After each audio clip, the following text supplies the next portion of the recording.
Une nouvelle fois, le classement des plus grands vins de Saint-Émilion est contesté. 3 châteaux recalés se révoltent et il faut reconnaître que pour les propriétaires, l'enjeu est de taille. Sur place, dans le Bordelais, Francis Mazoyer et Bernard Bonarme. Un nuage menaçant sur Saint-Émilion. Son classement 2012 des plus grands vins est aujourd'hui contesté. 3 châteaux recalés portent l'affaire en justice. Croque-Michotte n'a pas décroché le label de grand cru classé.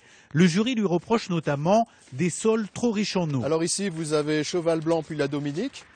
Et puis il paraît que quand on passe de la Dominique à Croque-Michotte, ça devient pas bon. Ici, là, il y a Pétrus et Gazin. Alors c'est juste derrière les arbres, là. Et bien quand on passe de Pétrus et Gazin à Croque-Michotte, c'est pas bon. Et là, ici, il y aura un trou noir géologique. C'est complètement absurde. Ces plaignants remettent en question les critères d'évaluation. La dégustation ne représente que 50% de la note des grands crus classés.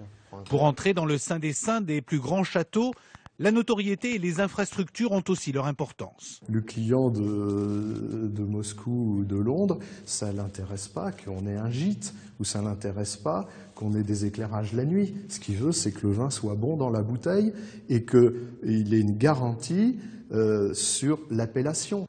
Ce château des plus grands crus classés depuis 1996, une perte financière énorme.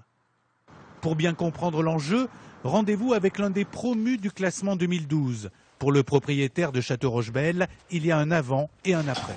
Est-ce qu'on vous demandait, M. Fagnès, avant que vous demandez les touristes avant d'être classés?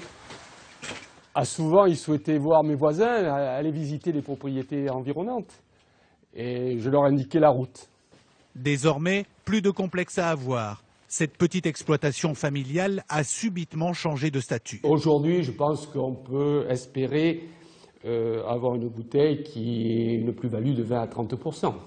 Devenir grand cru classé, c'est un sésame pour commercialiser ses vins, par exemple en Chine, premier pays importateur des vins de Bordeaux.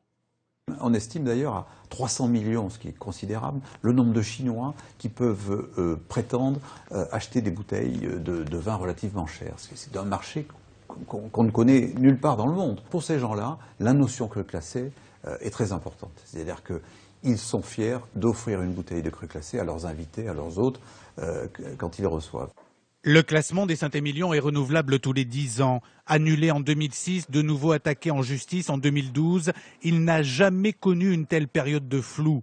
De nombreux viticulteurs craignent maintenant sa disparition pure et simple.